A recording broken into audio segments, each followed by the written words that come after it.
ఎట్లా ఉందండి ఈరోజు మీ కొడుకు కొన్ని రోజుల్లో పోలీస్గా రాబోతా ఉన్నాడు మీ ముందుకి, ఎట్లా అనిపిస్తుంది? చాలా గర్వంగా, ఉత్సాహంగా, ఆనందంగా ఉంది సార్ ఈ రోజు.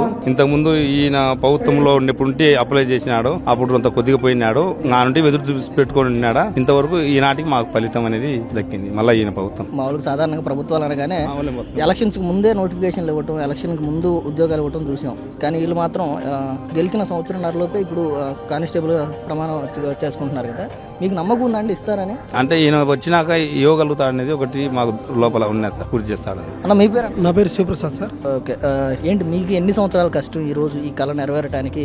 దీని వెనక ఎన్ని సార్? యాక్చువల్గా నాది 2018లో డిగ్రీ అయిపోయింది. అయిపోగానే మన చంద్రబాబు సార్ ప్రభుత్వంలోనే జస్ట్ అప్పట్లో ఫస్ట్ అటెంప్ట్ లో కొన్ని మార్కులతో మిస్ అయ్యాను. ఇంకా మళ్ళీ అదే ప్రిపరేషన్ అవుతూ వచ్చాను సార్. దాని తర్వాత నోటిఫికేషన్ రాలేదు, వచ్చినా కూడా మధ్యలో బ్రేక్ పడి జరిగిపోయింది తెలుసు. మళ్ళీ ఇంకా లోకేష్ సార్ యుగలంలో చెప్పినట్టుగానే మనకి ఏదైతే ఉందో చెప్పిన ప్రకారం ఈవెంట్స్ పెట్టడం అయితే అదేవిధంగా మెయిన్స్ కండక్ట్ చేసి రిజల్ట్స్ వదిలి ఇలా జరిగింది సార్. మీకు నమ్మకం ఉందా అన్న? అంటే ఇంత తొందరగా నోటిఫికేషన్ క్లియర్ అవుతుంది, ఇంత తొందరగా రిక్రూట్మెంట్ జరుగుతుంది అనుకో. ఆ ప్రభుత్వం వచ్చిన తర్వాత సార్ ఒక్కోటి చెప్పేది చేస్తూ వచ్చారు. దాన్ని బట్టి మనకు కూడా నమ్మకంతోనే కష్టపడ్డాము, చదువుకున్నాము, అయిపోయింది సార్. ఈ రిక్రూట్మెంట్ విషయంలో ప్రభుత్వం ఎక్కడైనా లోపాలు కనిపించాయంటే రికమెండేషన్లు, లంచాలు అలా ఏం లేవు సార్. అంత న్యాయబద్ధంగా ప్రతిదీ మనకు డిజిటల్ పద్ధతిలోనే, ఆధార్ తమ్ము పద్ధతిలోనే అన్ని కూడా కరెక్ట్ గానే జరిగినాయి. ఇక్కడ అనిపించలేదు. ఏం చెప్పాలనుకుంటున్నారు ప్రభుత్వానికి కానీ లేదంటే మీరు అన్నటువంటి లోకేష్ గారికి? Thank you Lokesh sir, thank you CM sir, అందరికీ ప్రభుత్వానికి.